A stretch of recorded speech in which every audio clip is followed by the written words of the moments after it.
नवीन प्रक्रिया का अर्थ है किसी नवीन विद्या का विकार तथा स्थापित उपायों या जियान्वयन ताकि सामान्य उपयोग के लिए कार्य किया जा सके। किसी नए तकनीकी विधान को किसी व्यापारिक उत्पादन में क्रियान्वित करके उस उत्पाद को बाजार में उतारा जाता है। ऐतिहासिक दृष्टि से समाज को परिवर्तित करने के लिए इस प्रकार की प्रौद्योगिकी नवीन प्रक्रियाओं को 5 चरणों में पाया जाता है। प्रथम लहर 1780 से 1840 एक उमरी जिसका संबंध लोहे और तुही कपड़े से था।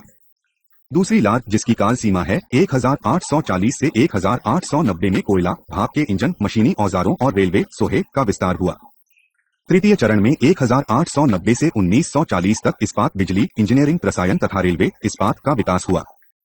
नवीनीकरण की चौथी लहर 1940 से 1990 में तेल मोटर वाहनों, पेट्रो सत्वन विमानों तथा सड़कों पर प्रभाव पड़ा।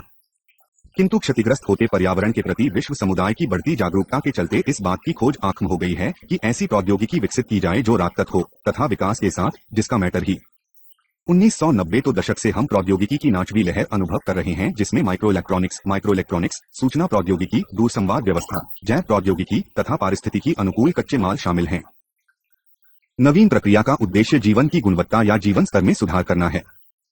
ऐसा विशेषकर विकासशील देशों के लिए हो रहा है। इन देशों में प्रौद्योगिकी का विकास यदि स्वयं अपने देशी पर्यावरण में होगा तो नवीन प्रक्रिया अवश्य सफल हो सकेगी। इस उद्देश्य के लिए अनेक देशों में अपने पारंपरिक व्यवहार का अध्ययन करना आरंभ कर दिया है ताकि आधुनिक समय की आवश्यकताओं के अनुसार उनकी नवीन प्रक्रियाओं का विकास किया जा सके।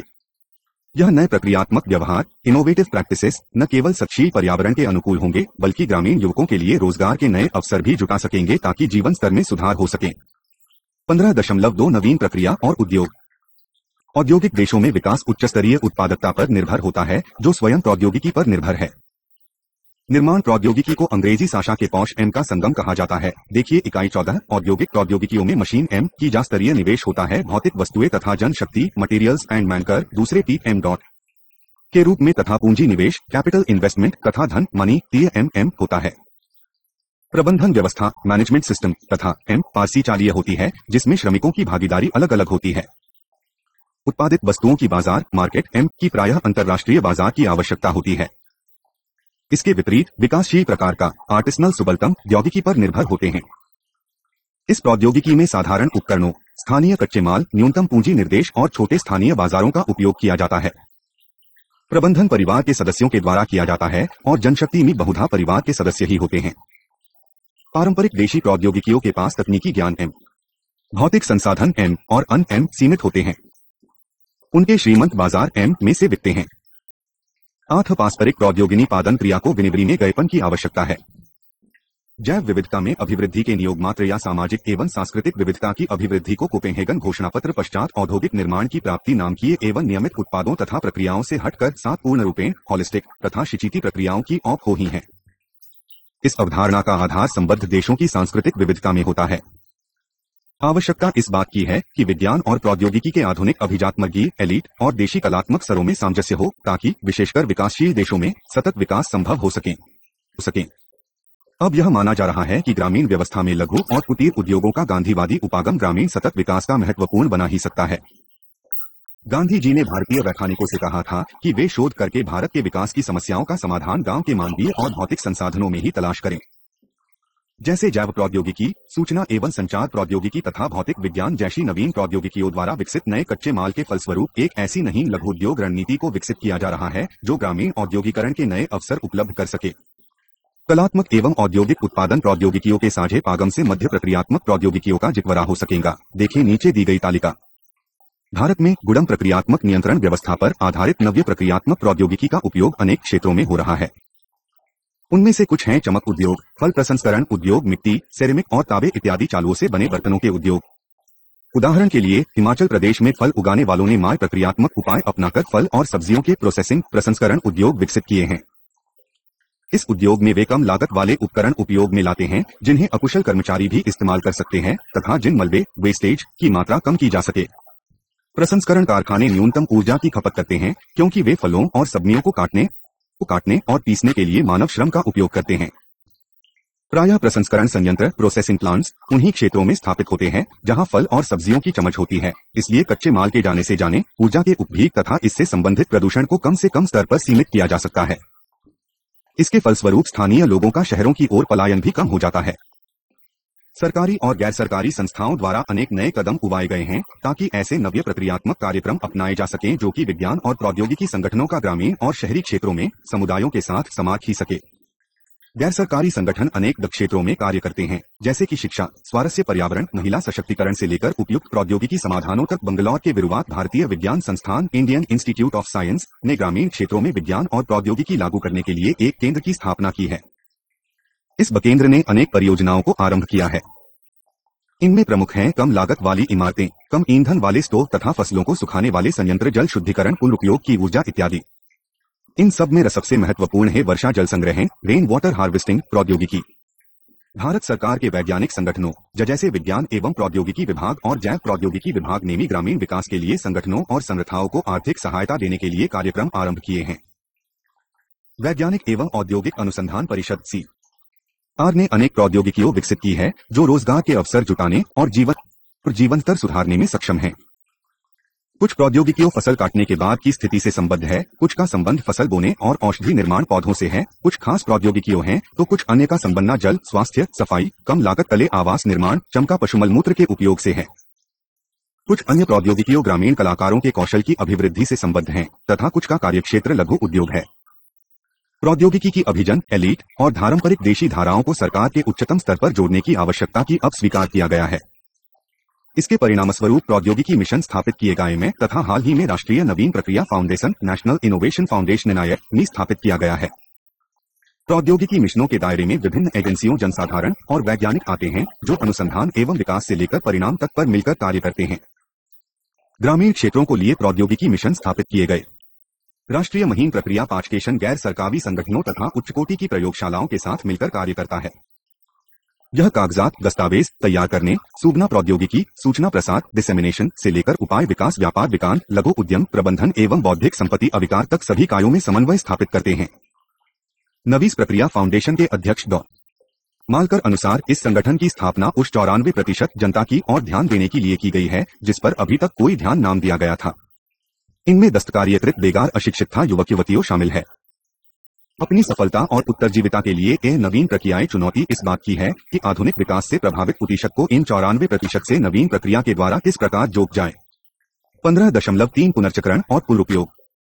वस्तुओं को पुनर्चक्रण और पुनरुपयोग के द्वारा ऊर्जा और संसाधनों की काफी बचत की जा सकती है।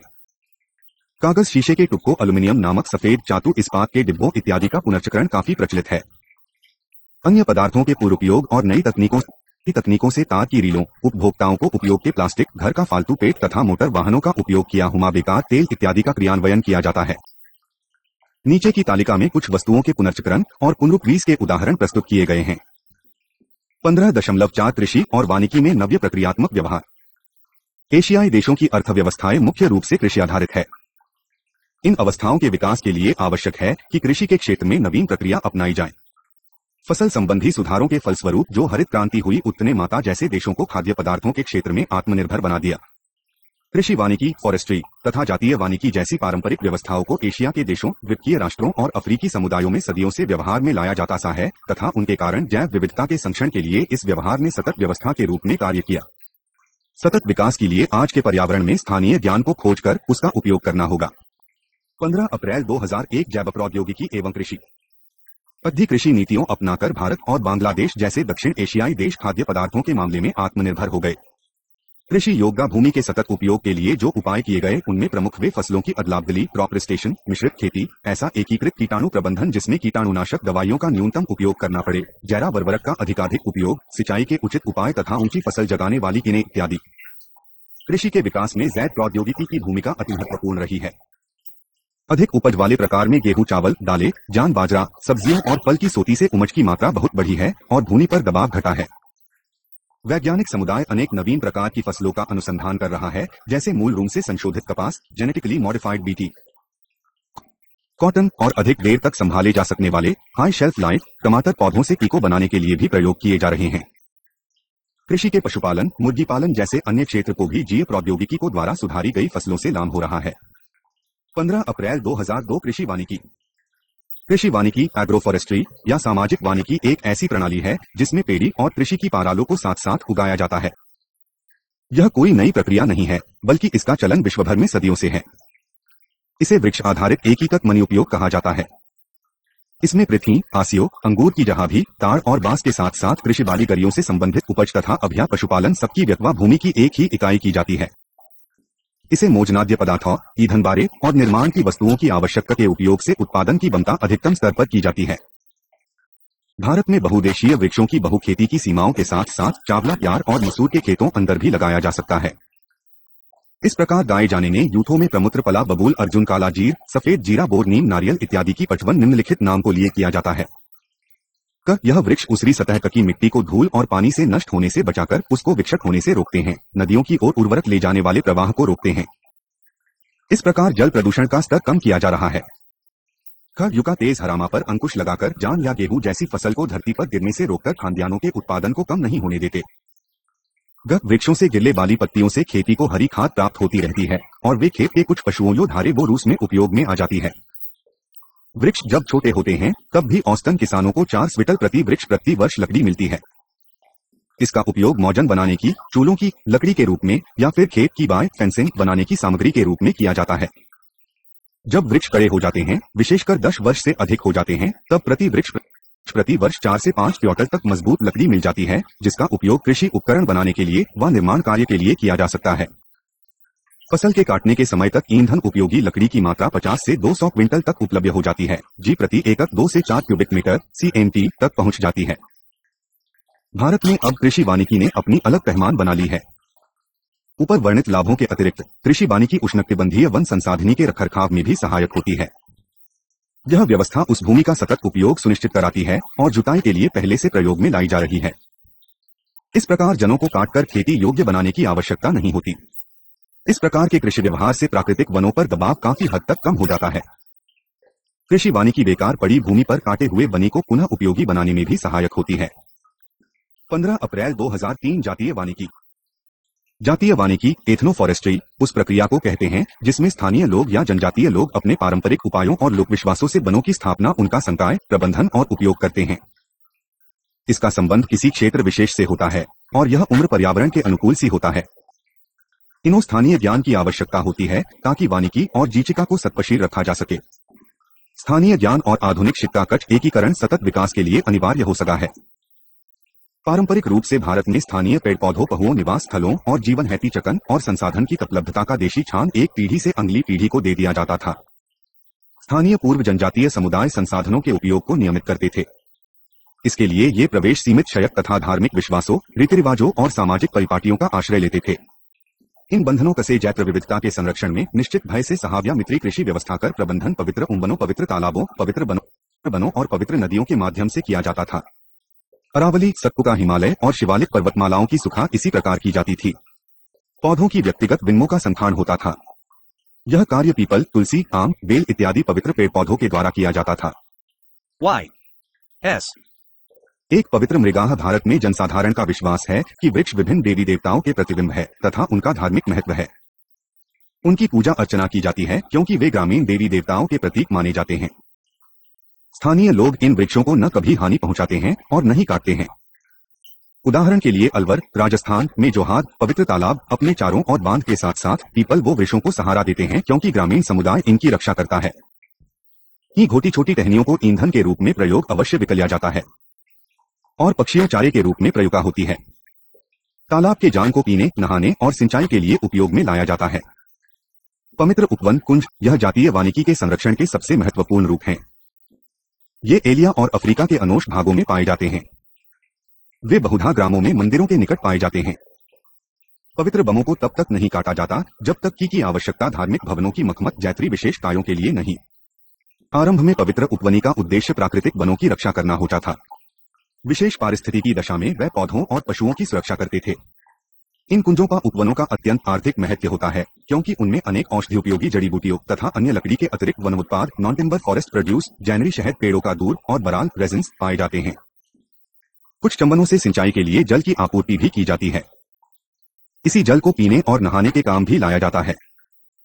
इस प्रकार पवित्र उपवन प्राकृतिक संसाधनों की वामे सहायक भी होते हैं। जातीय सांस्कृतिक प्रकाश कुंज एथनो सिल्विकल्चरल रिफ्यूजिया अरावली पर्वतमाला के संरक्षण के लिए प्रकाश कुंज स्थापित किए गए थे। ये प्रकाश कुंज पवित्र उपवनों से मिलते जुलते होते हैं।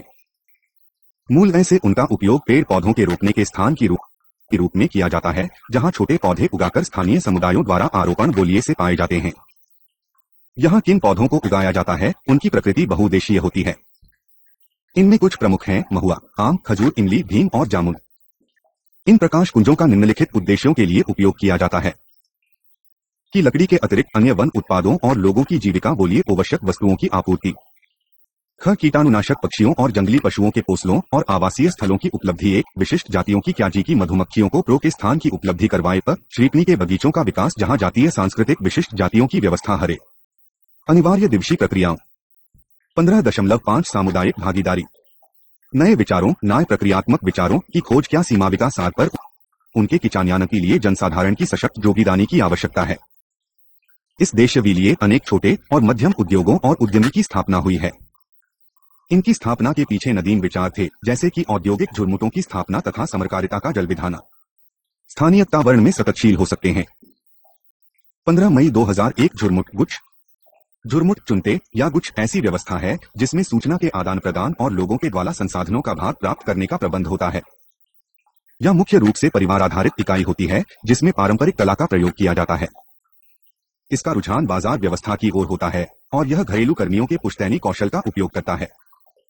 झुरमुट के रूप में सहकारी संस्था की स्थापना की जाती है ताकि छोटे व्यापारिक उद्यम सरलता से क्षेत्रीय एवं वैश्विक बाजारों में सफल प्रतिस्पर्धा कर सकें।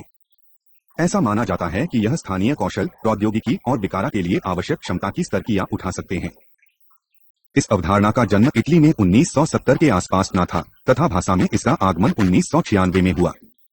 आज देश भर में लगभग 2000 ग्रामीण और शिल्पकार आधारित झुरमुट हैं। भारत से निर्मित रामायण के निर्यात का लगभग 60% झुरमुटी के द्वारा होता है। भारत में लगभग 138 प्रमुख झुरमुट हैं जिनका संबंध उद्योगों से है। इनमें से कुछ राहाम झुरमुट हैं। अलीगढ़ का ताला उद्योग, चमड़े के जूते बप्पल उद्योग आगरा और कानपुर में, सूती बनियान, जुराब इत्यादि कोलकाता और दिल्ली में, और सूरत, गुजरात का हीरों को तराशने और पॉलिश करने का उद्योग। झुरमुट की अवधारणा की कार्यविधि को समझने के लिए सूरत के हीरों की झुरमुट को समझना होगा। इस झुरमुट में, जिसका विस्तृत क्षेत्र जेवरात और हीरे मोती है, बड़ी संख्या में लघुस्तरीय हीरा तराशने वाली इकाइयों है। इस कार्य में ही लगभग 25 लाख कमी कार्य हैं। हीरे पर काम देश में ही विकसित मशीनों से किया जाता है जिनका संचालन मानव हाथों से होता है। हीरों को तराशने और उनकी पॉलिश जानने की प्रौद्योगिकी एवं कला का विकास भी भारत में ही हुआ है। हीरा उद्योग ने अपने उत्पादों को मध्य प्रक्रिया व्यवहार से विकसित किया है ताकि वह उसकी विश्वव्यापी मांग को पूरा कर सके। 15 मई 2002 ग्रामीण सहकारी संस्थाएं। ग्रामीण सहकारिता व्यवस्था का संचालन गांजों के उत्पादकों के समूह द्वारा किया जाता है। उत्पाद का लोग सहकारी समितियों का एक संघ स्थापित करते हैं और अपने में से ही नेताओं का चयन बल्ले हैं। इन संधि के माध्यम से प्रशिक्षित प्रबंधकों और औसिकी विशेषज्ञों को नौकरी पर रखते हैं। ये लोग ही वन उद्यमी का संपालन करते हैं। आधुनिक प्रौद्योगिकी क्या विकसित प्रबंध व्यवस्था की क्रियान्वयन से अनेक सहकारी संस्थाओं ने समाज में नारभूत परिवर्तन किए हैं। इनका एक उदाहरण गुजरात दुमाह एरी विकास है, जिसे आनंद प्रतिमान कहते हैं। इस अनुभव का अब तेल फाटी सब्जियों ननवत और युक्षो जैसे डोजों में की सियार किया गया है। जगमग 8 दशक पूर्व गुजरात के 2 गांवों में सहकारी सदस्यों ने मिलकर मारी आपला किया था। दुरुप उत्पादक माले निर्धन को देर तक तापने चास नहीं सकते में निजी व्यापारियों के साथ कौड़ियों के भाव दूध दिया करते थे। जननुम किया कि वे अपने इस शोषण का मिलकर सामना कर सकते हैं। उन्हें संगठित रूप से दूध देखने का निर्णय किया। पूरा निर्णय तो फलस्वरूप खेपा जिला सहकारी बुमा उत्पादना संघ की स्थापना हुई। यूं के आमीन व्यापारियों ने सहकारी प्रयास से आत्मनिर्भरता प्राप्त कर ली और बास उनके इस प्रयास से प्रेरित अन्य अनेवा क्षेत्रों में सहकारी संस्थाएं स्थापित की जा रही हैं। सहकारी आंदोलन ने ग्रामीण लोगों को निर्वनता से मुक्ति दिलवाई, वे पलायन से बचे तथा उनका सामाजिक स्तर ऊंचा हुआ। बैंक दुन सहकारी आंदोलन की सफलता के बाद भारत के सकल दुग्ध उद्योग को संगठित करने और उसका मार्गदर्शन करने के लिए राष्ट्रीय डेयरी विकास board national dairy development board NDDB की स्थापना हुई। आज दूध व्यवसाय में भारत ने आत्मनिर्भरता प्राप्त कर ली है। 15 मई 2003 जैवग्राम अथवा पारिस्थितिकी ग्राम। जैव साम या पारिस्थितिकी ग्राम की परिभाषा इस प्रकार की जाती है कि यहाँ एक ऐसी बस्ती है जिसमें मानव गतिविधियों को प्राकृतिक पर्यावरण के साथ इस प्रकार एकीकृत किया गया है कि वह सतत रहे। जैव ग्राम आधुनिक समाज द्वारा प्रकृति के साथ सद्भावना से रहने का प्रयास है। इस व्यवस्था में लोगों की जीविका के साधन गैर प्रदूषित आवागमन की दूरी यह या नजदीक था और जहाँ खाद्यान्न भी उगाए जाते हों। जैव ग्राम में स्थानीय लोगों का और कौशल का उपयोग किया जाता है और आवश्यक ही उसका स्तर ऊंचा उठाया का है। जैव ग्राम की अवधारणा में सतत ग्राम विकास के लिए कृषि और अन्य और कृषि व्यवसायों का एकीकरण किया जाता है। वीर साम से लोग सामुदायिक स्तर पर अपने भोजन की उपजाते हैं तथा व्यापारिक वाणिज्यिक भोजन का उपभोग काफी कम हो जाता है। गृह निर्माण का सामान स्थानीय स्तर पर गांव में ही उपसा होता है। इनमें बांस, नकवी, पुआल इत्यादि शामिल होते हैं। इस पर स्थानीय लघु व्यापार को बढ़ावा मिलता है। पुनर्योग के प्राकृतिक साधनों जैसे वायु, जल और सौर शक्ति से उन्नति का उत्पादन किया जाता है। घरों में सूखे शौचालय होते हैं तथा मलमूत्र व अतिरिक्त शेष घरेलू पानी का उपयोग सिंचाई के लिए किया जाता है। जैव ग्रामों में एक पूर्वमस्त्रीय जीवनदौली कस लागत पर समय होती है। 2 स्थानीय जनता आत्मनिर्भर हो जाती है और सरकारी तंत्र पर दबाव जाम ही जाता है। 3 औद्योगिक विकास के नकारात्मक पर्यावरणीय, सामाजिक और आर्थिक प्रमाद को रोक दिया जाता है या पलट दिया जाता। 4 विकासशील समुदायों को इस बात के लिए प्रोत्साहित किया जाता है कि विकसित देशों के अस्तर प्रतिमान को मजा जाए तथा 5 देशी सततहान और प्रतिभा का समर्थन किया जाए और उसे बदामा जाए। 15.6 जल और ऊर्जा। जल पुनर्नवीकरण होने वाला रिन्यूएबल चान है, परंतु पृथ्वी पर इसका विमा नहीं है। झापा पानी की बोट मुख्य रूप से है जात वाटर या भूमिय जल, ग्राउंड वाटर। वर्षों का पाल इमेलों और तालाबों इस आदि में जमा होता है। इसमें से कुछ कर रिसाव उड़ती के नीच की और होता है और भूगर्भीय जल जाता है, नदियों और नहरी में बह जाता है। साले जीवन को बनाए रखने के है, वहीं पानी के भंडारण और उपयोग का न्यायपूर्ण ने किया।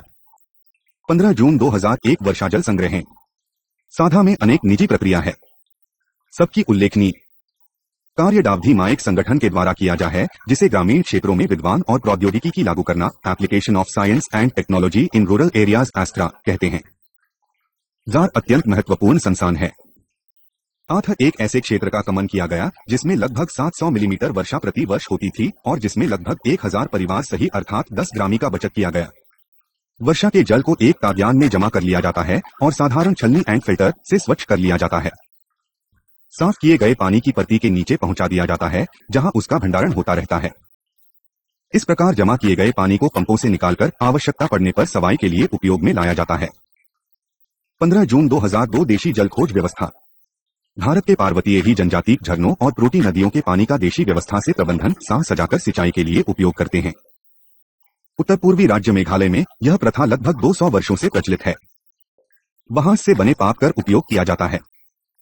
यह प्रणाली इतनी प्रभावी है कि इर्ती से आया 18 से 20 लीटर पानी जी प्रति मिनट बांस पाइप में प्रवेश करता है, वह सैकड़ों मीटर दूर तक ले जाया जाता है और अंतः मंतव्य तक पहुंचते इसकी मात्रा पटकर 20 से 80 बूंद प्रति मिनट यह जाती है।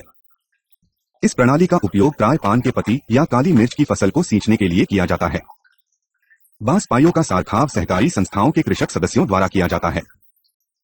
निश्चित समय पर पानी का प्रवाह एक खेत से दूसरे चखेत की ओर भेज दिया जाता है। हिमाचल प्रदेश का स्पीति क्षेत्र एक ठंडा नस्खत है, फिर भी वहां का मुख्य व्यवसाय कृषि है। सैकड़ों वर्ष पूर्व दूर की हिमनदियों ग्लेशियर्स को पानी को सिंचाई के लिए कुला नामक व्यवस्था गार्ड बदलने शले चैनल में प्रयोग किया जाता था।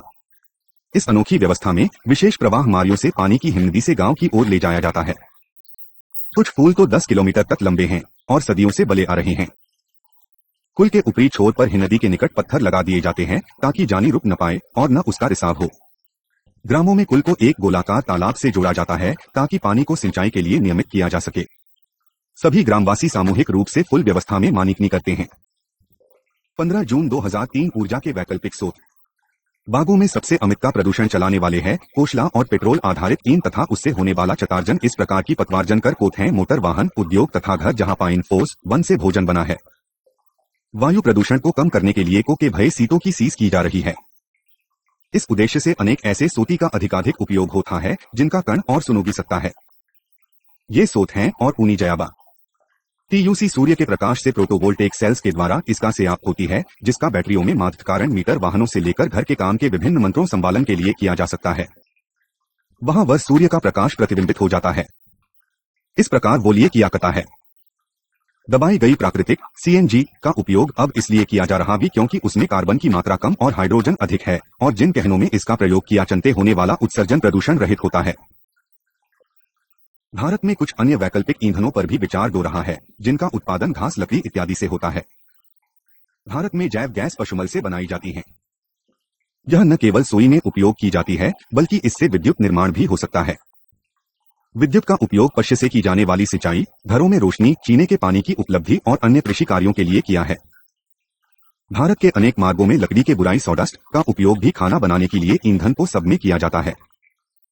इसे भूसे के एक एक कवाल के चूल्हे, लोहे के चूल्हों में मरकर जलाया जाता है।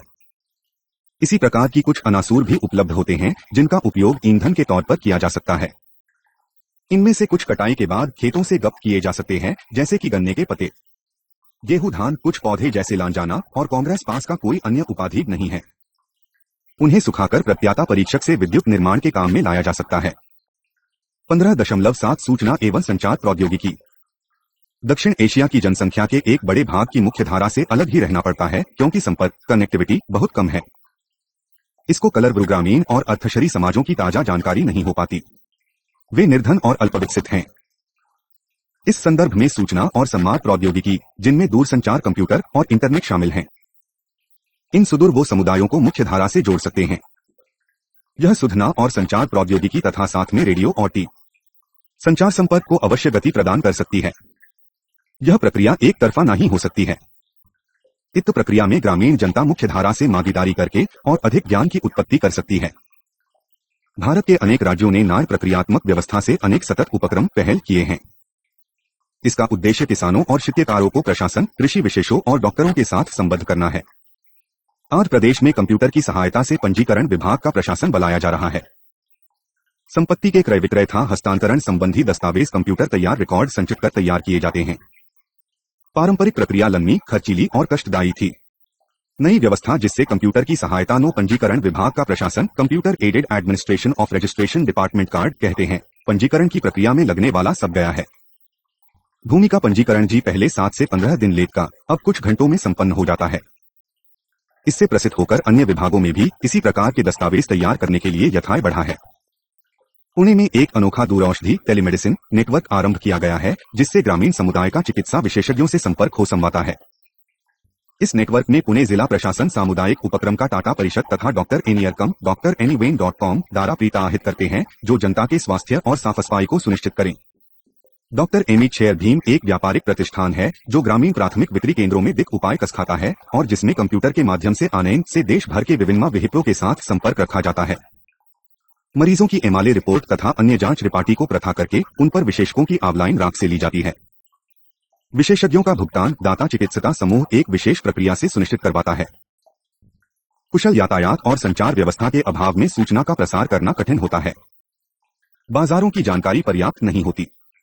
ग्रामवासियों की सुविधा के लिए बिना बिचौलियों के ग्राहकों और विक्रेताओं की संपर्क में लाया जाता है। इस प्रकार के प्रयास आंध्र प्रदेश और मध्य प्रदेश में आरंभ किए गए हैं। प्रक्रिया इतनी सराब होती है कि शिक्षित और अशिक्षित दोनों ही इससे लाभान्वित होते हैं। तारा ज्ञान नाम चैनल औपचारिक रूप से शैक्षणिक कार्यक्रम आम जनता तथा पहुंचाता है। तना चैनल भी उत्पादों और सेवाओं की जानकारी ग्रामीण परिवारों, कृषकों, उद्योगों इत्यादि को देकर और उनका दृष्टिकोण वैश्विक बनाकर यह सुविधा भी प्रदान करवाते हैं कि वे अपनी आवश्यकता की वस्तुएं प्रकट कर सकें। यह कार्य में कर्षों पर भी कर सकते हैं। इन प्रयासों से कृषकों को अनेक लाभ होते हैं। इनमें मौसम की पूर्व जानकारी की सूचना मिलना, ऋण प्राप्त करताना, कृषि उपकरणों की आपूर्ति सुलभ करताना तथा बाजार सूझना शामिल है।